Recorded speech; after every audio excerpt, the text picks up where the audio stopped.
সুন্দর এই পৃথিবীতে চলার পথে আমাদের অনেক মানুষের সাথেই পরিচয় হয়। হয়তো বা কারোর সাথে খুব ঘনিষ্ঠ বা কারোর সাথে তেমনটা বন্ধুত্ব হয়ে ওঠে না আমাদের।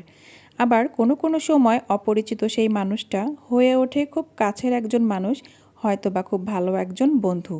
কিন্তু কিছু মানুষের সৌন্দর্যের আড়ালে রয়েছে ভয়ঙ্কর রূপ।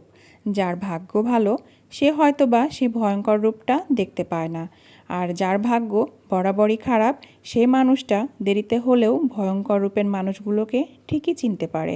হ্যাঁ, ঠিক এমনিভাবে চলছে আমাদের ছোট্ট এই জীবন, যেই জীবনে সমস্যার কোনো শেষ নেই। তাই বলে জীবন কিন্তু থেমে নেই, জীবন চলছে জীবনের ধারায়। আর আমাদের জীবনটা খুব সুন্দর নকশাতে আবৃত। মন চাইলেও আমরা অনেক কিছু করতে পারি না। আমাদের মন যা চায় কোনো কোনো সময় তা হয়তো বা পূরণের চেষ্টায় অনেকেই ব্যস্ত হয়ে ওঠে। আবার কারো কারো ক্ষেত্রে মনের চাওয়া পাওয়াগুলো আটকে যায় অর্ধের শক্ত দেয়ালে। তবে কোনো কোনো সময় আমাদের নরম মনটা যদি পাথরের মতো শক্ত হয়ে যায়, তাহলে জীবন হয়ে ওঠে দুর্বিষহ। কিন্তু সব সময় মনটা ভালো রাখলে জীবনের অনেক অদেখা জিনিস আড়ালে থেকে যায়।